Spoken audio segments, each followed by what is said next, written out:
જ્યાં દર્શક મિત્રો આજનો વિડીયો જોઈને તો તમારા આંખોમાં પણ આંસુ આવશે અને અમારા આંખોમાં પણ આંસુ આવી જાય એવી બહુ દુઃખદ ઘટનાને સમાચાર આજે આપણને જાણવા માટે મળી રહ્યા છે। મિત્રો જે આ ઘટના છે એ 30 તારીખની છે, પરંતુ મેં કોઈક એવા ઇમ્પોર્ટન્ટ કામમાં હતો તેના માટે મેં તમને જણાવ્યું નથી, તેના માટે તમે મને માફ કરજો। પણ મિત્રો હવે આપણે જાણી લઈએ જે મારી બાજુની સાઈઝમાં જે વિડીયો તમને દેખાય છે અથવા જે તમને ફોટો દેખાશે, જે આ ઘટનાને લઈને આપણે કઈ રીતે આ બનાવ બન્યો હતો અને શું છે સમગ્ર મામલો, તે આપણે આખી ઘટના સાથે આપણે વાત કરીશું। તો મિત્રો જે આ ઘટના છે मध्य प्रदेश जबलपुर गाम में जबलपुर में एक बल्की डेम आवे छे, ત્યાં દિલ્હીના રહેવાસીઓ તે બલ્કી ડેમમાં જે જહાજમાં ફરવા માટે નીકળ્યા હતા, ત્યારે બાજ અને બૂટ એમ એક જ કહેવાય છે, પરંતુ જહાજ કહેવાય છે। ત્યારબાદ એમ જહાજમાં 42 લોકો જ એવા અંદર બેઠેલા હતા। ત્યારબાદ જે દિલ્હીના રહેવાસી બહેન છે, જે એમને સોશિયલ મીડિયાની અંદર ખૂબ જ એમનો ફોટો અમુક કોઈ બી વિડીયોમાં એમને પોસ્ટ કરવામાં આવે છે, એમ એવું કહેવામાં આવે છે કે જે આ બહેનને જે આ સાથે એક 4 વર્ષનું બાળકું બાંધીને રાખ્યું છે, એ જ્યાં સુધી એમનો અંતિમ સંસ્કાર થયું ત્યાં સુધી એમને આ બાળકું છોડવામાં નથી આવ્યું અને એવી રીતે સમાચાર મળી રહ્યા છે। અને જે દિલ્હીના રહેવાસી અને ત્યાંના આસપાસ લોકો 42 જેવા લોકો જહાજમાં બેઠા હતા અને પ્રવાસ કરવા માટે એટલે કે બલ્કી ડેમમાં ફરવા નીકળ્યા હતા। ત્યારબાદ અંદર જે અમુક લોકો અંદર સેલ્ફી પાડી રહ્યા હતા, અંદર ડાન્સ કરી રહ્યા હતા, અંદર ગીતો ગાઈ રહ્યા હતા, એવી રીતે એવા મોજ લઈ રહ્યા હતા। પણ કે એમને ખબર નથી કે થોડી જ વારમાં આવી કોઈ બનાવ બનાવવાની છે, પણ કોઈને પણ ખબર નહીં હોય। ત્યારબાદ થોડો અંદર જતા પછી વાવાઝોડુંનો થોડો માહોલ વધવા લાગ્યો। ત્યારે વાવાઝોડાનો માહોલ વધારે જ વધતા જ બાજ આમ તેમ નમવા લાગ્યું। ત્યાર બાજમાં પાણી ભરાવાનું શરૂ થઈ ગઈ।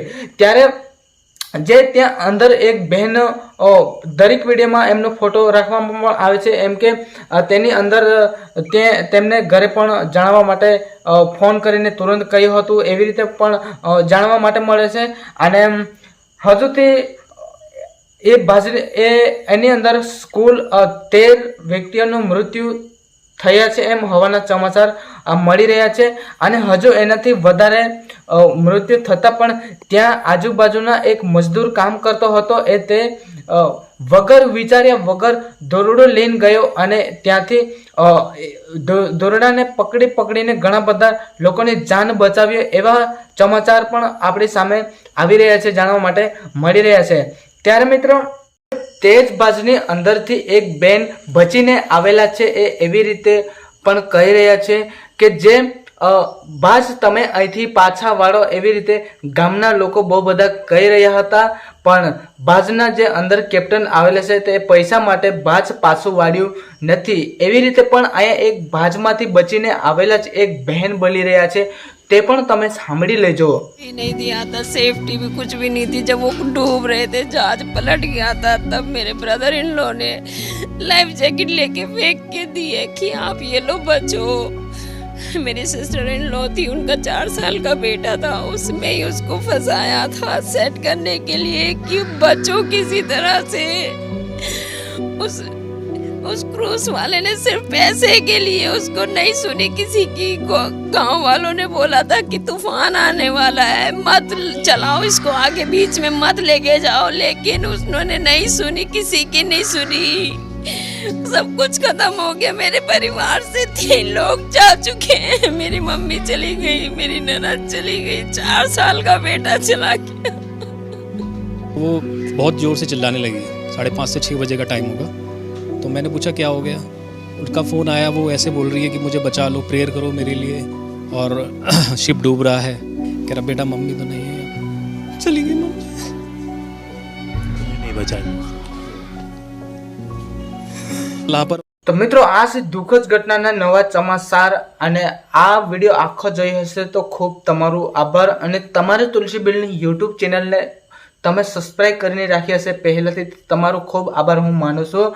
તો બસ આજનો વિડીયો અહીંયા સમાપ્ત થશે. પણ મિત્રો, તમારા તુલસી બિલની યુટ્યુબ ચેનલ ઉપર તમે નવા એવા આવ્યા હોય તો તમારા તુલસી બિલની યુટ્યુબ ચેનલને સબસ્ક્રાઇબ કરી લેજો.